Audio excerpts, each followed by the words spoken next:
Ladies and gentlemen, make sure you are following us on Apple Podcasts and Spotify. Give us a 5-star rating. It massively helps us out. Enjoy. Mitrovic. Ooh. Mitrovic. Good for entertainment. I'm having a word. I'm having a word with Mitrovic right now. Camera one. Okay, got you. Mitrovic. Alexander. You are a role model to many young children around the world. And you, Bruno Fernandez, you can watch this as well. Oh, I see what you did. Nice.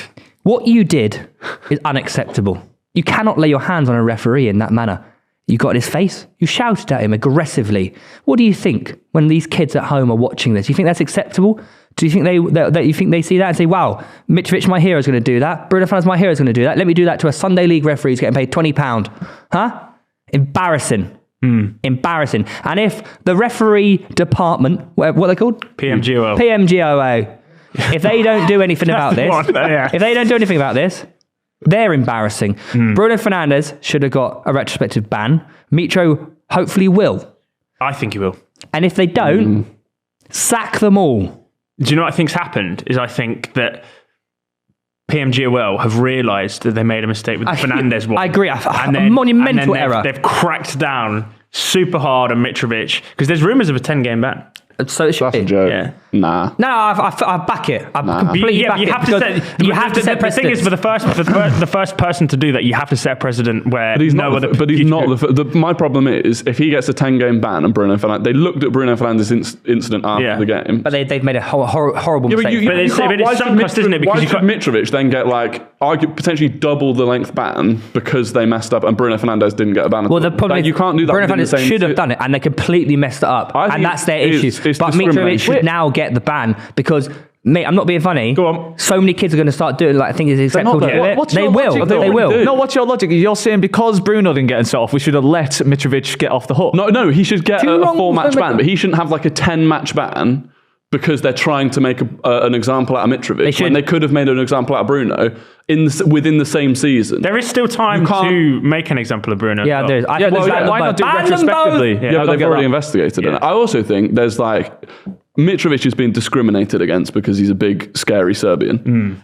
Bruno is a small, rodent-looking, inoffensive man. Yeah. And so people go, oh, well, Bruno was just petulant, whereas Mitrovic was I disagree. I think everyone likes Mitrovic. Everyone freaking hates Bruno Fernandez and they want to see him burn. Well, yeah, but he's not very scary, is he? Mitrovic, people actually really, I think a majority of people like Mitrovic. They love him as a footballer and they're really disappointed in him. It's like one of your best friends has let you down. Yeah. Like, Mitrovic, what are you doing? Yeah. Do you know and also, Mitrovic was far more aggressive than Bruno Fernandez. Bruno Fernandez was a little whiny little rodent who pushed him out of his way. Fine, I pushed him out of the way. Shouldn't have done that. Should get a van. Mitrovic was quite aggressive in his face. He was very, and he was actually... And he did grab him. And he kept going for him as well, kept going back. But without the grab, it would have been a booking. Yeah, if a player goes up and screams in their face and points at them, they get a booking. Yeah. So effectively, you're saying it's a 10-game ban for grabbing his arm. Well, in that case, it would have been a 10-game ban for Bruno. Yeah, but I'm saying they both should have the bans. Yeah, I agree. Or they should have a ban of 5 games each. Yeah. Split the bill. Yeah, split the bill. I just think the refereeing people should make an example because I think this will trickle down into Sunday League football and you end up with no referees and you won't be able to play Sunday League. Yeah, it's funny because this is the Mitro I remember. He's went like goody two shoes recently. Like he's been an absolute good lad since he came Premier League. I'm like, what's going on with this lad? Because when he was at Newcastle first season, he was getting red cards, yellows, that's why we sold him. Yeah, he wouldn't. You know what? I reckon it's partly Marco Silva's responsibility. I agree. Because Marco Silva got himself sent off before Mitrovic got sent off. I agree. Like, it was a blatant handball, so I don't even know what he's complaining about. But by him going over and making that commotion with the ref, he gets it in Mitro's head that this is like a massive injustice. And that, because Mitro, it was when we scored the late winner at the Emirates against Fulham, and he thought that the keeper had been obstructed or something. He was going ballistic when it went Gabriel, to VAR. wasn't it? Yeah, and after the game, he even apologised. He was like, no, I got that one wrong. But you can tell, like, he has that heart on the sleeve thing. And if you're the manager of that player, you've got to... Marco Silva should never have left his technical around. No. And the worst thing about it all is Fulham were playing really well at that. They were the better team. They were the best side, I tell you. Yeah, they completely capitulated a great chance to get to Wembley. Does that show you just United maybe aren't all...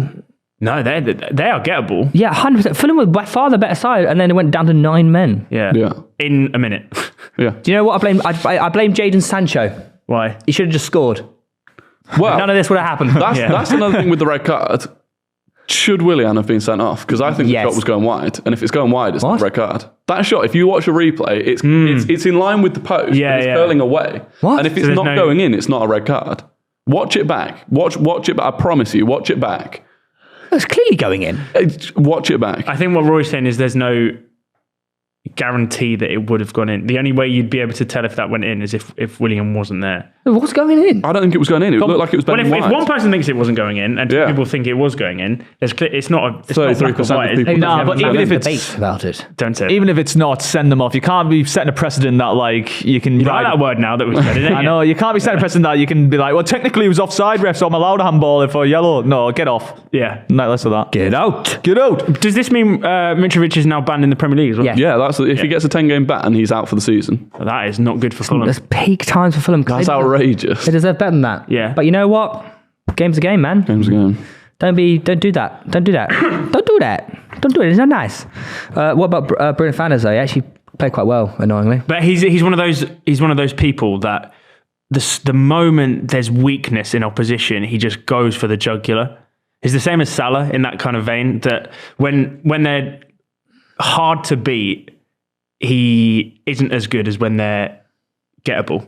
Do you know what I mean? He's almost like he's a flat track bully sort of thing. Interesting. No? Interesting way of that. Well, Salah's just. I just don't. Salah transcends any form of difficult level of fixture, but I mean, Bruno Fernandez is so annoying, man, because he's a club captain of Manchester United. He's got all this talent. He's just such a Dick. yeah. As like obviously, if you're a United fan, you'd love it because you've got him on your team. But I feel like he does let United fans do get annoyed at him sometimes because he does just. But do you not think United have always had those kind of characters? Like even Roy Keane was a little bit like that. Roy Keane was not a whiny little. No. But I mean, like a serial winner. That if the things aren't going his way. You're completely wrong. Roy Keane wears his heart on his sleeve and will want to win constantly. Bruno Fernandes, when things are not going his way, he starts whining and just like moaning and like pushing. Yeah, but I mean, Roy Keane wouldn't do that. I mean the mentality of you either win the game or it's not good enough. I think there are different to that. No, but there are parallels I think he between starts them. toys out of the pram. That's what he does. As much as I dislike him, the one thing I respect him for is just the amount of game time he has. Yeah. It's Yeah. unbelievable. He's Because of like, they Don't have get no injured either, alternative does he? to him. Yeah. Doesn't get injured. I think he's missed like 6 games in the last 6 years. They've played or something 25 like that. games since the restart. Yeah. United. Yeah, long I game. think he's played in every single one. I think he's played pretty much 90 minutes. Yeah. Rashford scored in everyone. Nearly, yeah. Yeah. Oh, do you think United will finish third? Do you think third for them? Do you think Lewis will keep his hair? Do you think United could win the FA Cup? I know City are still in there, Brighton are still in there. I'd love Brighton to Right. win it. That would be so good. It would be so good. Bold take, I wouldn't be surprised if they miss out on top 4, don't win the FA Cup, don't win Europa League. United. Yeah.